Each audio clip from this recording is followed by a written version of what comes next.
സ്ത്രീകൾക്ക് മാത്രമായി സൗജന്യ യാത്ര നൽകുകയും KSRTC ബസ്സുകളിൽ പുരുഷന് ആനുകൂല്യങ്ങൾ നൽകുന്നില്ല എന്ന കാര്യത്തിൽ പ്രതിഷേധവും വിഷമവും ഉണ്ട്. പക്ഷെ ഈ ബസ് തടയുന്നത് പോലുള്ള കാര്യങ്ങൾ തികച്ചും തെറ്റാണ്, അമിതമായ റിയാക്ഷൻസ് ആണ്. അത്തരം കാര്യങ്ങൾ ശരിയല്ല എന്ന് എടുത്തു പറയാൻ വേണ്ടിയാണ് ഈ പ്രസ് മീറ്റ് വിളിക്കുന്നത്. കേരളത്തില് കഴിഞ്ഞ വർഷങ്ങളിൽ വ്യത്യസ്ത പുരുഷ സംഘടനകളുണ്ട്. എല്ലാരെയും നമുക്ക് വ്യക്തിപരമായി അറിയുന്നവരാണ്, എല്ലാരോടും സഹകരിക്കുന്നവരാണ്, അവർ ചെയ്യുന്ന നല്ല കാര്യങ്ങളെ അഭിനന്ദിക്കുന്നവരാണ്.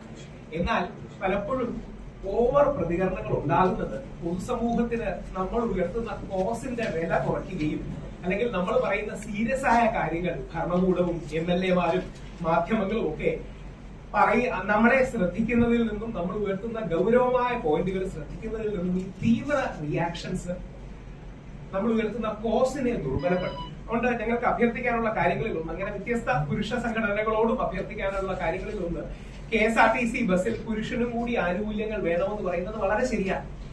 പക്ഷേ സ്ത്രീകൾക്ക് ആനുകൂല്യം കൊടുക്കണ്ട എന്നുള്ള സമീപനം നമുക്ക് ആർക്കുമില്ല. സ്ത്രീകൾക്ക് ആനുകൂല്യം കൊടുത്താൽ ബസ് തടയണം എന്ന് പറയുന്ന സമീപനം ആർക്കുമില്ല. പലപ്പോഴും ഈ പ്രസ് മീറ്റ് വിളിക്കാനുള്ള കാരണം പല ആൾക്കാരും ഞങ്ങൾക്ക് സോഷ്യൽ മീഡിയയിലൊക്കെ മെസ്സേജ് അയച്ചിട്ട് ചോദിക്കുന്നു, നിങ്ങൾ എന്തിനാണ് ബസ് തടയാൻ പോണെന്ന്. അപ്പോ ഈ ബസ് തടയലടക്കമുള്ള തീവ്രമായ നടപടികൾ ശരിയല്ലെന്ന് പറയാനാണ്. ഇന്നും ഞാനൊക്കെ ഏറ്റവും ചീത്ത കേൾക്കുന്ന കാര്യങ്ങളിൽ ഒന്ന്, സവാദിനെ നീയൊക്കെ ന്യായീകരിച്ചില്ലേ എന്ന് പറയുന്നതാണ്. ഞാൻ പറഞ്ഞ സവാദിന്റെ ഒരു ചർച്ചയ്ക്ക് ഞാൻ എഴുതിയിട്ടില്ല.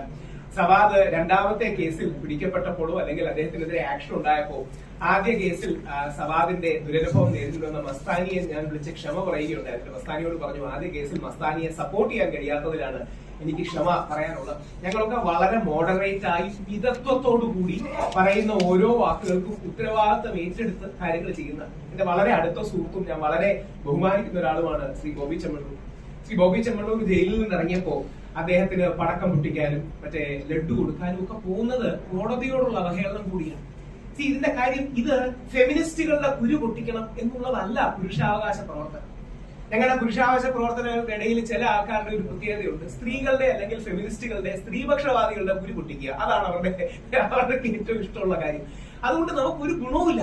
അത് ഈ ഓവർ റിയാക്ഷനാണ്. അതായത് സാമൂഹ്യ മാധ്യമങ്ങളിലടക്കം ഒരു ഓളം ഉണ്ടാക്കാനോ ഓവർ റിയാക്ഷൻ ഉണ്ടാക്കാനോ ചെയ്യുന്നതാണ്. അതുകൊണ്ട് ബഹുമാനപ്പെട്ട കേരള സർക്കാർ വളരെ ആലോചിച്ചാണ്. അപ്പൊ കേരള സർക്കാരിന് കോടിക്കണക്കിന് രൂപയുടെ എക്സ്ട്രാ എഫേർട്ട് വേണ്ടി വരും ഈ KSRTC-യിലെ സ്ത്രീജനങ്ങളുടെ യാത്രയുടെ കാര്യം ശരിയാക്കാൻ. അത് ശ്രീ CP ജോണും ശ്രീ VD സതീശനും കൂടെ കണ്ടെത്തിക്കോളും. നമുക്ക് അതിനോടൊന്നും അല്ലല്ലോ യോജിപ്പുള്ളത്. എന്നാൽ പുരുഷനും കൂടി ഏതെങ്കിലും രീതിയിൽ ആനുകൂല്യങ്ങളും സൗജന്യങ്ങളും കൊടുക്കണം. ഉദാഹരണം, പ്രായമായ പുരുഷന്മാർക്ക് എന്ന് പറയുന്ന ക്രിയേറ്റീവായ, പോസിറ്റീവായ, സർഗാത്മകമായ സമീപനങ്ങളോ ഫീഡ്ബാക്കോ ക്രിറ്റിസിസത്തിനോ അധികമായിട്ട് ചില ആൾക്കാരെങ്കിലും, അതായത് ബസ്സുകളുടെ ഫ്രണ്ടിൽ തടയുമെന്നും ബസ്സുകളിൽ നിയമം വിരുദ്ധം ബസ്സുകളിൽ പുരുഷന്മാർ ഫ്രീ ആയിട്ട് കയറി യാത്ര ചെയ്യണമെന്നും എന്നൊക്കെ പറയുന്നത് നിയമത്തോടുള്ള അവഹേളനമാണ്, KSRTC-യോടുള്ള അവഹേളനമാണ്. പാവപ്പെട്ട ഏതെങ്കിലും ഒരു കണ്ടക്ടർ ആയിരിക്കും അവിടെ നിൽക്കുന്നത്, ആ കണ്ടക്ടറുടെ കയ്യിൽ നിന്ന് കാശ് പോകുന്ന ഗതികേടിലേക്ക് വരും. അതുകൊണ്ട് അഭ്യർത്ഥിക്കാനുള്ള കാര്യങ്ങളുടെ ഏറ്റവും, ആരെയും പേരെടുത്ത് പറയുന്നില്ല, ആരെയും വിഷമിപ്പിക്കുന്നില്ല, ആരെയും വിമർശിക്കുന്നില്ല.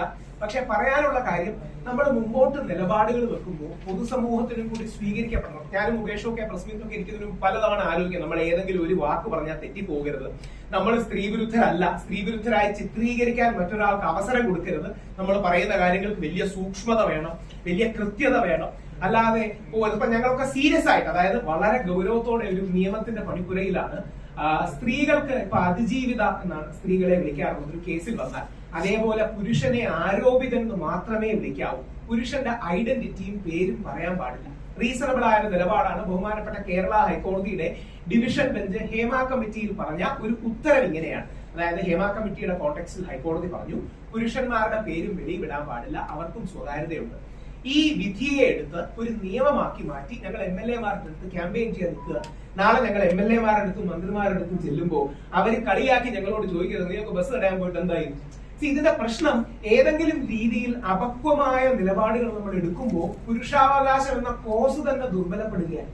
അപ്പൊ അതുകൊണ്ട് വളരെ താഴ്മയോടെ അഭ്യർത്ഥിക്കാനുള്ളത്, പ്രത്യേകിച്ച് നല്ല വൈബ്രന്റ് ആയ ഒരുപാട് പുരുഷാവകാശ പ്രവർത്തകരുണ്ട്, അവരോട് പറയാനുള്ളത്, ഞങ്ങളടക്കം ആരുടെയും, മിഷൻ മെൻസ് കമ്മീഷനെ അടക്കം ആരുടെയും പിന്തുണ ബസ് തടയലില്ല. പ്രതിഷേധത്തിന് മറ്റും കാര്യമുണ്ട്, അല്ലെങ്കിൽ വിഷമമുണ്ട്, സർക്കാരിനോട് അഭ്യർത്ഥിക്കാം. പക്ഷേ എക്സ്ട്രീം നിലപാടുകളിലേക്കും നടപടികളിലേക്കും ആരും പോകരുത്. ഏറ്റവും മിതമായി സ്ത്രീകളെ അനുകൂലിച്ച് സ്ത്രീകൾക്ക് പരിഗണനയും മുൻഗണനയും കൊടുക്കണം എന്ന് വിശ്വസിച്ചുകൊണ്ട്, എന്നാൽ പുരുഷനെ അവഗണിക്കരുത് എന്ന് മാത്രമാണ് ലിമിറ്റഡ് പോയിന്റ്സ്. അത്തരം പോയിന്റുകൾ വിജയിപ്പിക്കാൻ പോലും ഞങ്ങൾ ബുദ്ധിമുട്ടുന്ന കാലത്ത് ഈ ബസ് തടയും തുടങ്ങിയ കാര്യങ്ങൾ പറയുന്നത് എന്ത് അർത്ഥമാണോ എന്നുള്ളതെന്ന് എനിക്കറിയില്ല. അതുകൊണ്ട് ആ ബസ് തടയലടക്കമുള്ള കാര്യങ്ങളിൽ നിന്ന് പിന്മാറണമെന്ന് അത് പ്രഖ്യാപിച്ച ആൾക്കാരോട് അഭ്യർത്ഥിക്കുകയാണ്.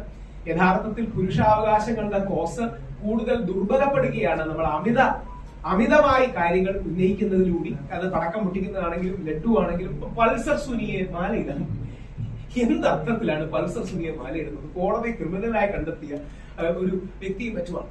ശ്രീ ദിലീപ് തെറ്റുകാരനല്ല എന്ന് കോടതിയിൽ ചൂണ്ടിക്കാണിച്ച് സംസാരിക്കുന്നതും പൾസർ സുനിക്ക് മാലയിടുന്നതും രണ്ടാണ്.